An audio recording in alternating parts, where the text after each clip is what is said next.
ভাই দোকান নাকি আছে আপনার এখানে? জি দোকান আছে। কিভাবে দোকান আছে?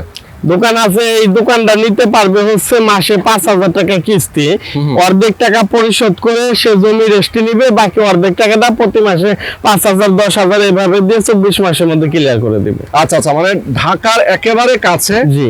যারা একটা কমার্শিয়াল স্পেসে নিজের একটা দোকান কিনতে চায়, ব্যবসা করবে, অনেকে প্রবাসে আছে, বাংলাদেশে এসে সে কি করবে, হয়তোবা সে ব্যবসা করবে, একটা দোকান কিনতে চায়, মাসিক কিস্তিতে টাকা পরিশোধ করে সে দোকানের মালিক হতে পারে। জি জি। আচ্ছা, একটা দোকানের দাম কত ভাই? একটা দোকানের দাম সর্বনিম্ন 16 লাখ 17 লাখ এরকম আছে। 16 লাখ 17 লাখ টাকা একটা দোকান পাবে। জি জি। আচ্ছা, 16 লক্ষ টাকা কি আপনার টোটাল কনস্ট্রাকশন সহ নাকি? জি, একদম চাবি নিয়ে উঠে যাবে সে। তাই মানে 16 লক্ষ টাকা দিলে সে চাবি নিয়ে উঠে যাবে। দোকান কি বেছে নিতে পারবে কোন পাশে নিতে হবে? হ্যাঁ হ্যাঁ, বেছে নিতে পারবে, মানে পছন্দ মতো নিতে পারবে। ওকে দর্শক, যারা ব্যবসা করার জন্য অথবা ভাড়া দেওয়ার জন্য যারা একটা দোকান চাচ্ছেন, অবশ্যই কিন্তু আপনারা যোগাযোগ করবেন স্ক্রিনে দেখানো ফোন নম্বরে।